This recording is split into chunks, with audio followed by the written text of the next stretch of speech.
Hi Libra, welcome to the full moon in Leo reading for January 25th, 26th of 2024. Full moons close out cycles. You are closing out a cycle and the focus is, or the trajectory of the reading is number 8 energy, stuck energy. Okay, so 8 can give you a push, right? 8 is a power number. However, if you are struggling or kind of going against the stream, you're just digging yourself deeper into the mire or into the mud here. So it might be an idea. I mean, there's a rainbow, so there's obviously some help or a good reason why the energy is stuck at this time. However, planets are going forward. A lot of planets like Uranus, Pluto, I believe, and maybe even all of them are going direct. Check out your local astrology video or astrologer on YouTube or wherever, and you'll get more information. I just do know that there are several planets that are going direct now and things are moving forward. So we're probably leaving this. In the next 2 weeks, you're probably going to see yourself getting unstuck.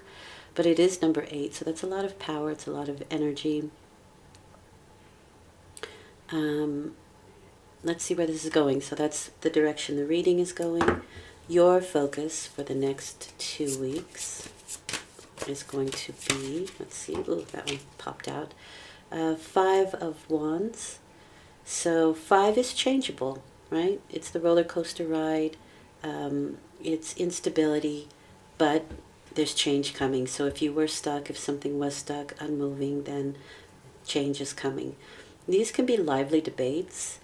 This is a group of people who are working together to make something. It's just that everybody has their own idea of how they want to get there. And that's why it can be recreational activities and hobbies, right? We're with a group of people. We all want to win the game, but everybody has their own idea. So it can get a little bit lively, lively debates. It could get a little worse. It could be arguments and that sort of thing, but it doesn't have to be. In any case, 5 is bringing you some change and with some passion, with some fire, right? This is the element of fire. So thus the passion and thus the liveliness of conversation or debates, or we're passionate about it and we're putting our energy behind that passion. Okay, cool. So I'm going to go ahead and lay out all the cards. The first column is where you find yourself at the time of the full moon, who's around, who's influencing something, and maybe what you are consciously closing out at this time, bringing to conclusions. Okay, so you have a couple of people there. The second column is you and how you're dealing with the situation, what you're thinking, how you're feeling, what you're choosing with this card, how you're behaving, your thought processes, that sort of thing. And the last one is the card of probable outcomes. Probable because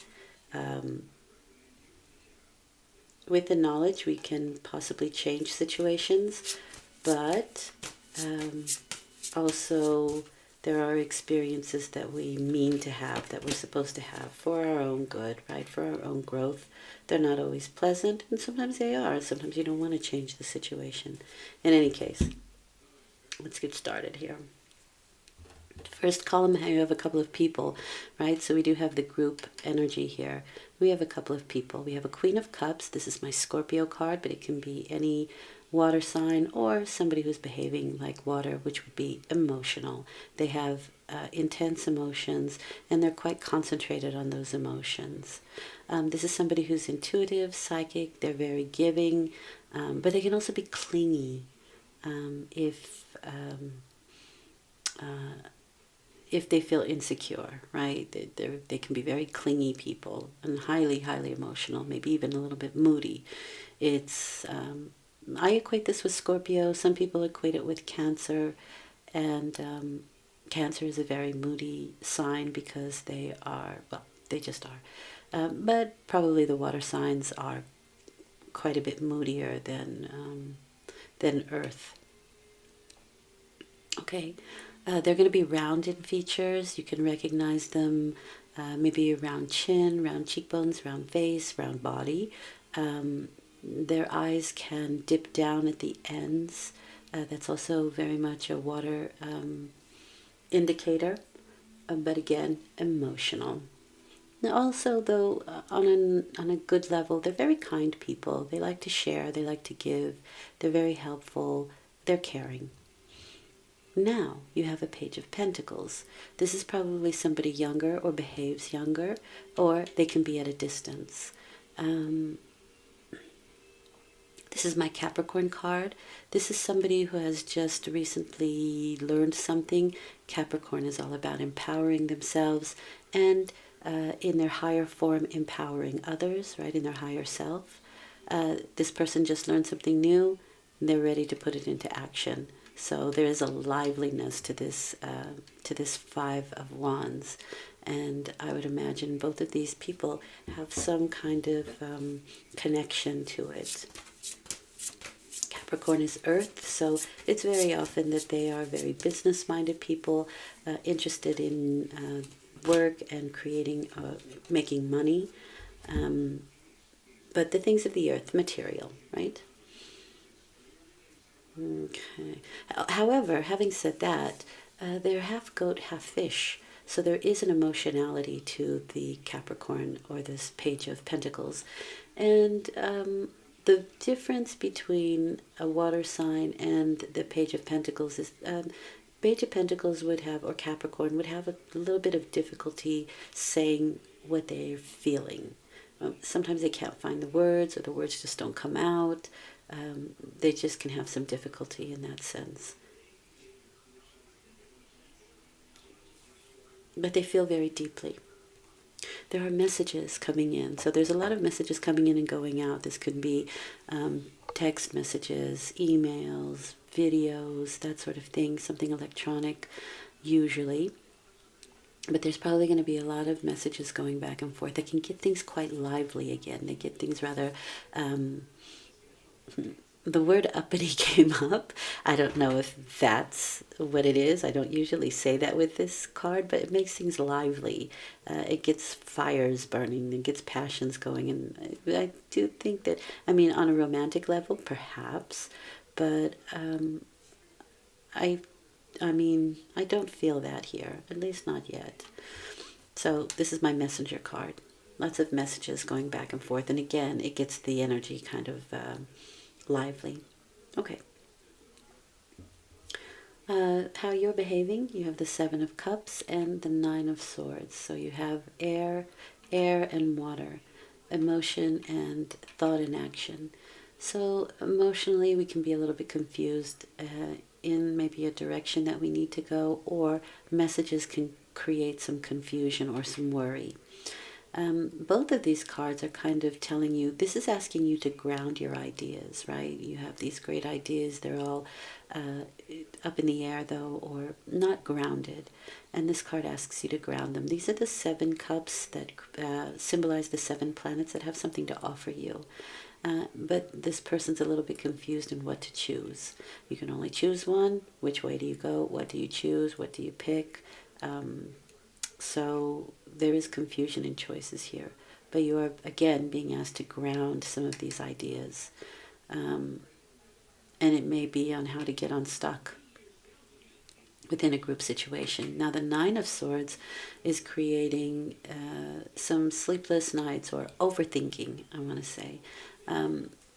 The Nine of Swords, the gentleman or the female, whoever this is, this person, is under a blanket of stars. There's a lot of symbols in here that are the zodiac. So these are the play of the planets.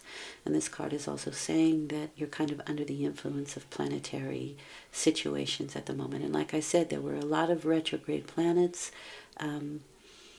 So things were not moving forward. There was stuck energy. But things are going to change. However, this looks a little bit difficult, this reading. So this is somebody who lets their thoughts get away from them, right? This confusion or these kind of like pie in the sky thinking. The problem is that we don't know if this is true or not, right? What you're thinking. You're letting a thought or a scenario get ahead of you. And probably because of this card, thinking the worst. For some people, you may be having difficulty sleeping. But man, it may be because you're overthinking things. This card asks you to get out of your mental energy and do something physical. So go take a walk, go do the dishes, do something mundane, go do some gardening. It doesn't matter, but to get out of your head and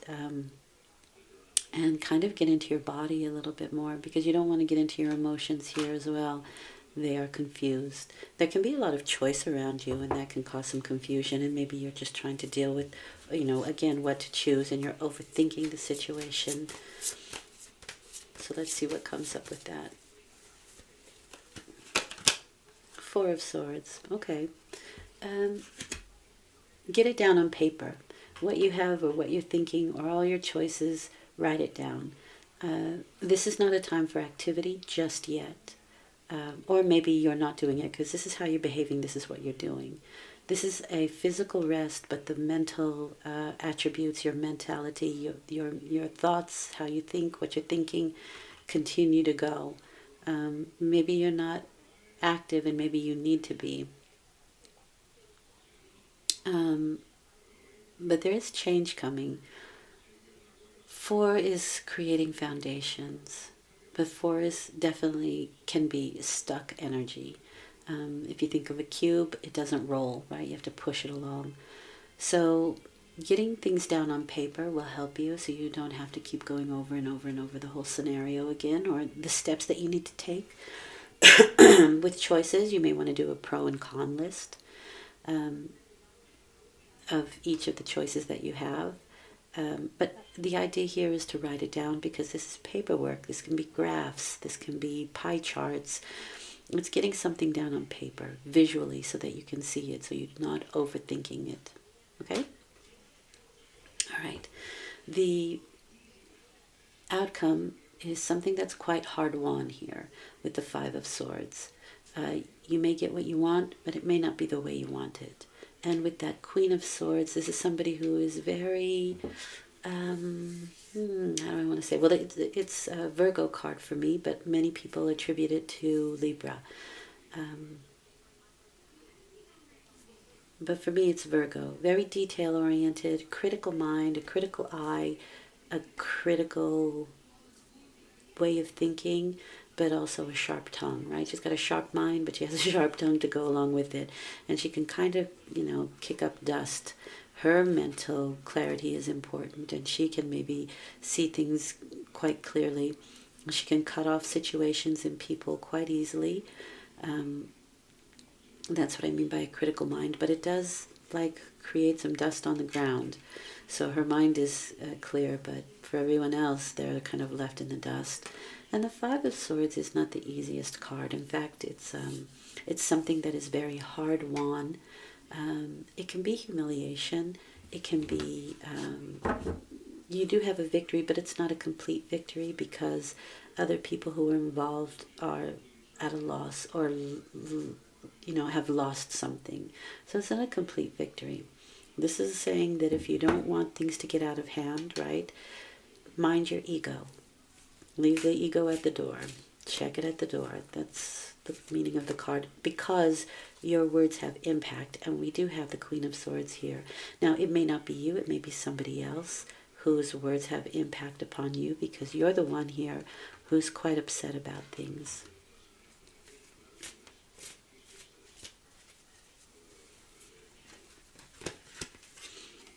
Another four.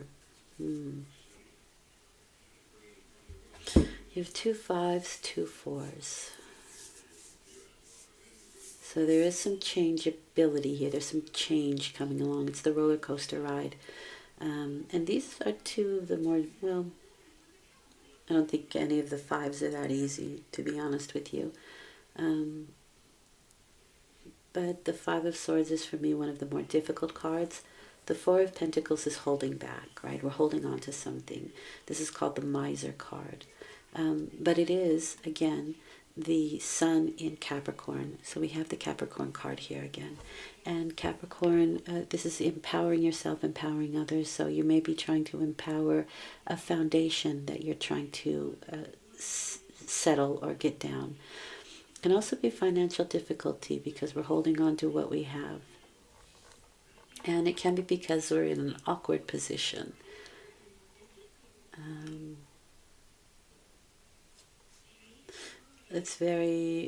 It's also possible that because of somebody's decision or because the outcome, you do have to hold on to your money just a little bit longer.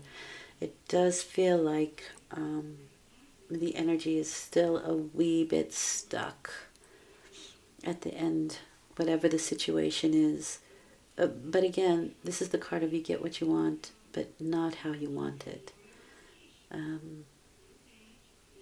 I do want to pull one more for that. Now, it can also be that you are going to then save your money or hold on to what you have.